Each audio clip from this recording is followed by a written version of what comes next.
पिछली वीडियोस में आपने पढ़ा था सर्वेइंग क्या होता है और उसकी क्लासिफिकेशन। उसकी क्लासिफिकेशन में दो तरीके के होते हैं, एक प्राइमरी सर्वे होता है, एक सेकेंडरी सर्वे होता है। प्राइमरी में एक्यूरेसी के बेस पे होता है और सेकेंडरी में प्लेस, पर्पस और इंस्ट्रूमेंट के बेस पे होता है।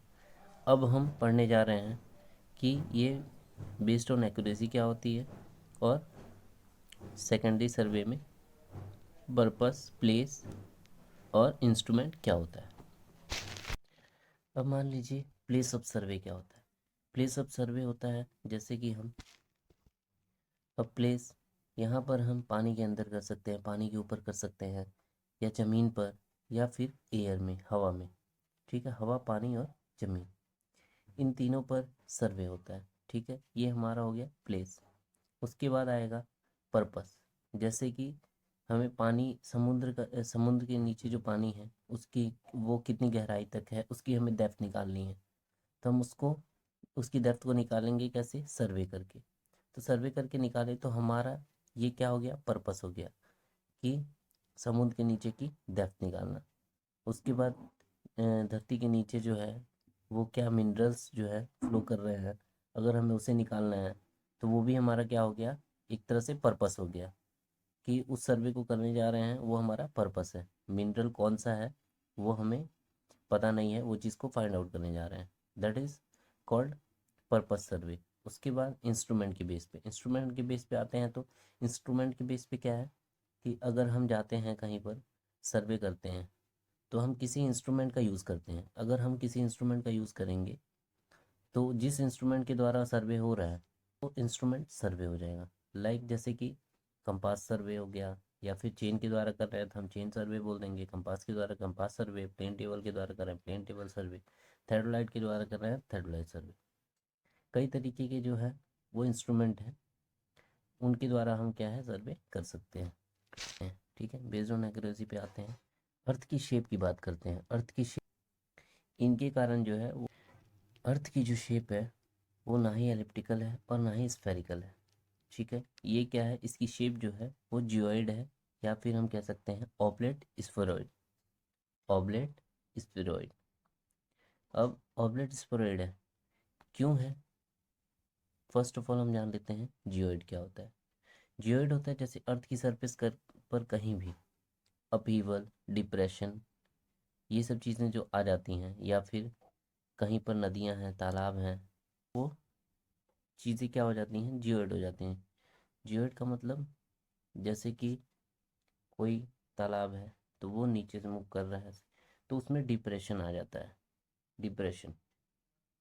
ठीक है, अपहीवल मतलब कि ऊपर फिर गहरा, फिर ऊपर फिर गहरा, ऐसे। उसके बाद इसमें जो होता है वो दो चीज़ें होती हैं, डायमीटर ऑफ इक्वेटर और डायमीटर ऑफ पोल।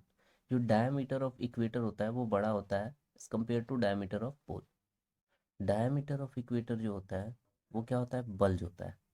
बल्ज होता है मतलब कि इस तरह की शेप में होता है, ऐसे। और डायमीटर ऑफ पोल क्या होता है, वो थोड़ा सा चपटा होता है, एलिप्ट होता है मतलब। उसके बाद डायमीटर ऑफ इक्वेटर और डायमीटर ऑफ पोल के बीच में जो डिफरेंस होता है वो 43 किलोमीटर का होता है। और डायमीटर ऑफ इक्वेटर कितना होता है, 12,556 किलोमीटर। और डायमीटर ऑफ पोल कितना होता है, 12,513 किलोमीटर। अब बेस्ड ऑन एक्यूरेसी पे हम बात करते हैं। इसमें दो तरीके का होते हैं, एक प्लेन और एक क्या होता है, एक जियोडेटिक। प्लेन सर्वे और जियोडेटिक सर्वे। जियोडेटिक सर्वे क्या होता है, इनके बीच का डिफरेंस। अब प्लेन सर्वे, प्लेन सर्वे में क्या होगा कि अर्थ का कर्वेचर जो है वो कंसीडर नहीं करेंगे। अर्थ का जो है कर्वेचर कंसीडर नहीं करेंगे, क्यों, क्योंकि ए पॉइंट और बी पॉइंट ये सीधी रेखा में होंगे। ठीक है, तो इसमें कोई भी ऐसे कर्वेचर नहीं होगा। ठीक है, उबड़ खाबड़ पोर्शन नहीं होगा। ठीक है, दैट इज कॉल्ड कि हम इसमें कर्वेचर कंसीडर नहीं करेंगे। लेकिन जो जियोडेटिक सर्वे होता है उसमें हम क्या करते हैं, कर्वेचर को कंसीडर करते हैं। क्यों, क्योंकि उसमें अपीवल होता है। ठीक है, जियोडेटिक है, जियोडेटिक होता है जैसे नदी, तालाब कहीं पर आ गए। ठीक है, कहीं पर गहरा, कहीं पर ऊंचा, कहीं पर समतल। ठीक है, ये चीज़ें होंगी। तो क्या होगा, इसमें डिप्रेशन आएगा। डिप्रेशन की वजह से हम कर्वेचर को कंसीडर करते हैं। जब हम मेजरिंग करते हैं टेप से या फिर किसी भी इंस्ट्रूमेंट से, तो क्या होगा, वो ऐसे शेप होके आएगी। ठीक है, ऐसे ही वाला होगा। ठीक है, जैसे ए टू बी, उसके ऊपर से टेप को जब हम लेके जाएंगे तो क्या होगा, थोड़ा सा उबड़ खाबड़ होगा। तो वो क्या करेगा, थोड़ा सा अगर हाइट में होगा तो फिर टेप जो होगा वो कर्वेचर शेप में आ जाएगा।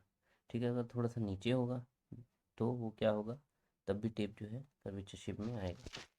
इसमें क्या होता है कि प्लम लाइन, प्लम्बो आपने देखा होगा, जो ऐसे लटकाते हैं सीधा होता है। ठीक है, तो इसमें plumb line are parallel to each other. Plumb line को लटकाएंगे अगर हम ए और बी पॉइंट से, तो वो क्या होगा, वो सारे सीधे होंगे।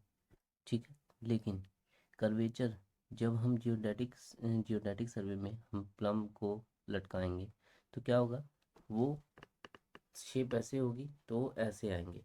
तो वो एक पॉइंट पे जो है, एक पॉइंट पे जो है यहाँ पे आके मीट करेंगे। ठीक है, प्लेन में जो होता है line between two points is a straight line, but geodetic में क्या होगा, line between two points is not straight line but a curve line. अब इसमें प्लेन में क्या होगा, angle between two line is a plane angle. Plane angle मतलब कि 180 डिग्री। ठीक है, alpha one plus alpha two alpha three equal to 180 degree होगा। बट जियोडेटिक में क्या होगा, इसमें alpha one plus alpha two plus alpha three not equal to 180 होगा।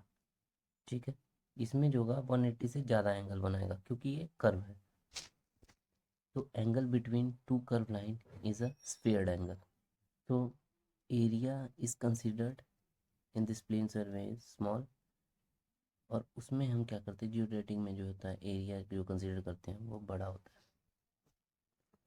प्लेन सर्वे जो होता है वो इजी एंड कंफर्टेबल होता है, बट जियोडेटिक सर्वे कॉम्प्लेक्स होता है।